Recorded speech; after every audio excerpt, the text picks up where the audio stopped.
Hey everyone, welcome back to my channel. In today's video, I'm going to talk about my go-to products and specifically my go-to skincare ingredients that I rely on to help keep my skin clear. I think that clear skin is something that we all just love to have, and some of us have it more and some of us have it less. But even if you don't necessarily have breakouts, even though most of us do at some point, I think that having clear skin is often just having like smooth skin, free of texture, kind of like even toned skin. They're all things that I consider part of having clear skin. As I've experimented more and more with various different products over the years, I've found that there are just certain things and certain ways of treating my skin that just make it better. So I'm going to get started with cleansing because I feel like that's just the first step in everyone's skincare routine. And the first time that I really kind of learned how to cleanse my face properly was the first time that I used a balm cleanser. And I remember exactly the one that it was. It was I think it's called the carrot butter cleanser from the organic pharmacy. Now it's a ridiculously expensive cleanser, but it was absolutely lovely. You don't necessarily have to use that one, but it was just the one that I first remember using, and it was the first time that I knew that I'd properly cleansed my face. And I just remember like massaging it into my skin and it just felt amazing, and then going on with the kind of the wet washcloth just to wipe it all off, and it was just the most incredible experience. And it was only then when I could really see the dirt that was coming off of my face that I realized that like the soap, the foaming cleansers that I've been using before just weren't doing the job properly. And when we cleanse our face properly, it's the first step to getting clear skin because it kind of just removes all the day's dirt thoroughly. If you use the right cleanser, it won't overstrip your skin, which can make it sensitive and more prone to breakouts in the future. A good solid cleanser that I've been using recently is the HARDIE Moringa Light Cleansing Gel, which I have here. This is nice because it's got a nice lightweight gel texture to it that kind of melts into a lightweight oil on the skin. It rinses off really easily. You can just add some water to it and it kind of turns into a milk on the face, which is really nice.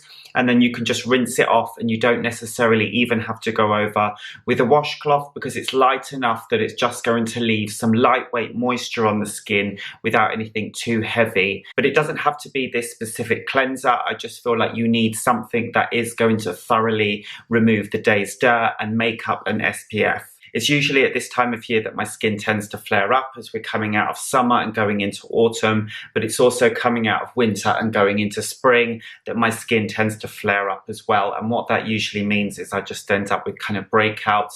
They're often around my jaw. So I always make sure that I have my kind of go-to skincare ingredients or skincare products to help make sure that my skin has got the best possible chance of staying on track. So now that we've covered cleansers, I want to talk about niacinamide. Now, you can get niacinamide in lots of different skincare products, and sometimes you can just get it in a serum on its own. I've been pretty loyal to the Glossier Super Pure Niacinamide Serum, which I really like because it's got a good strength of niacinamide in there. When you're using it in other formulations, you don't always know what percentage you're going to get, so I like to use just a pure niacinamide serum. In addition to Glossier, you can also get one from The Ordinary that's more affordable. I haven't used that one personally, but I've heard that it's really, really, really good. Niacinamide has all sorts of different benefits. It helps kind of reduce redness. It can help reduce pore size. It's good for the overall skin health, but it really does help keep your skin clear. The only thing I'll say about this is it takes quite a while before you see the benefits. So I really do think that whether it's a serum on its own like this that you're using, or you're using it in some kind of other serum that's got many different ingredients in it, give it a chance, and it's probably best if you just use it all year round. Okay, so next I'm going to talk about exfoliating acids, and I think that overall, it doesn't matter which one, they're all pretty good at keeping the skin clear. But if you're really looking to unclog pores and that kind of thing, then salicylic acid is a really, really good one. I always go back to the PAULA'S Choice Skin Perfecting 2% BHA gel. I like the gel because it's still quite nice and hydrating, but if you're looking for something lighter, it also comes in a liquid form, which you can just add to a cotton pad and wipe it over your face. The Ordinary also have a salicylic acid serum, which I haven't tried personally, but I've heard it's really, really good. Another acid that's really good is azelaic acid. I actually did a whole video on that where I called it AZELAIC acid, and I talk all about the benefits of azelaic acid, so I'll link that up above if you fancy looking at it. And a product that I like that contains it is the Morning Expert Multi-Acid Pads by This Works. They're really nice, gentle, kind of exfoliating pads that you can use. They recommend that you use them in the morning, but you can use them at night as well, and they're just really nice and gentle. And azelaic acid is good because it does help unclog the pores somewhat, but it also helps with redness and rosacea. So if perhaps the salicylic acid is a little bit too strong for you, or you don't quite get on with it, then azelaic acid could be a good ingredient for you to check out, and it's in a few different products. There aren't that many. I know that Paula's Choice does an azelaic acid booster, and The Ordinary also do a version of azelaic acid, but their formula comes in like a silicone base, which personally I'm not a fan of, but I know that some people do like it, but I personally don't really like kind of those products that The Ordinary do with the silicone formula. They do like a vitamin C in silicone as well, and I just don't really like the feel of it on my skin, and I don't feel that it layers very well with other products. My other go-to skincare ingredient is retinol. That's really good for breakouts and acne. It's also good for anti-aging. Now, if my skin is freaking out and I start to get breakouts, then I often reach for the Drunk Elephant A Passioni. This is insanely strong, but I just find that it's the one that shows the results quickest on my skin. I always try to kind of keep it going in my routine, but I can't use it all the time because it's just too strong. I know that some people like to kind of mix it with some moisturizer or oil to kind of dilute it a little bit, and it works very, very well for them. So you can definitely try that if you think that it's too strong.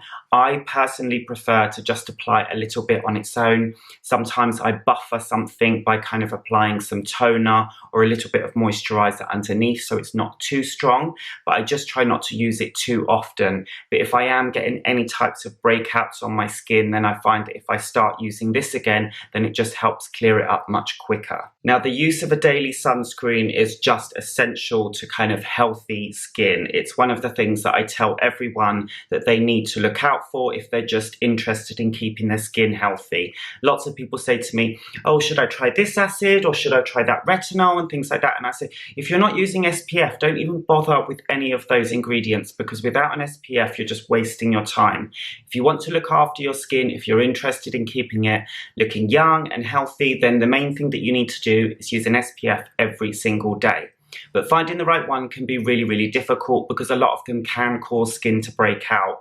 A lot of them are really heavy and greasy, and I think that my favorite lightweight ones are the Korean versions. One of my favorites is the KLAIRS Soft Airy UV Essence. I did a whole review on this. This is an amazing, lightweight, easy to use SPF that won't clog the pores. It's also got niacinamide in, which I mentioned earlier, so that will help in addition kind of keep the skin balanced, which I think is a really good ingredient to use in an SPF because, as I said before, they can sometimes irritate the skin and cause it to flare up. But I found that this is a really, really good one that works for me. So we've covered cleansers, properly cleansing your skin, a couple of different acids, that's salicylic, azelaic acid, regular use of niacinamide and some retinol, and a really, really good SPF.